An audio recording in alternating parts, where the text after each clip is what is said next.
এবার সমন্বয়ক অর্থাৎ এনসিপি নেতাদের ক্রসফায়ার দিতে হবে, চিত্রনায়ক সোহামের চরম হুঁশিয়ারি।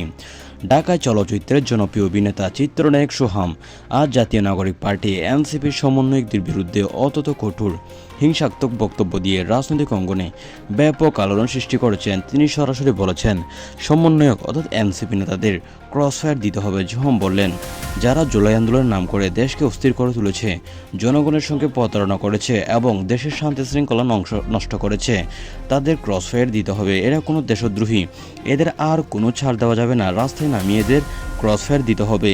তার এই ক্রসফায়ারের হুঁশিয়ারি রাজনৈতিক মহলে এবং সামাজিক যোগাযোগ মাধ্যমে তীব্র প্রতিক্রিয়া সৃষ্টি করছে। যিনি সাধারণত রাজনীতি নিয়ে খুব কম মুখ খুলেন, তার পক্ষ থেকে সমন্বয়কদের সরাসরি ক্রসফায়ারের আহ্বান অনেকের কাছে অপ্রত্যাশিত এবং অত্যন্ত উদ্বেগজনক।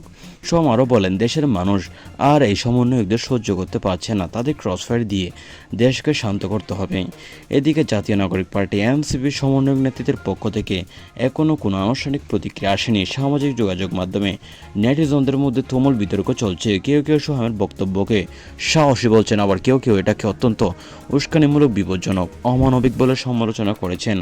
বিএনপি সরকারের আমলে এনসিপি নিষিদ্ধ হওয়া এখন একজন জনপ্রিয় চিত্রনায়কের মুখে সমন্বয়কদের ক্রস ফায়ারের আহ্বান দেশের রাজনৈতিক পরিস্থিতি ক্রমশ উত্তপ্ত ও ভয়াবহ হয়ে উঠেছে।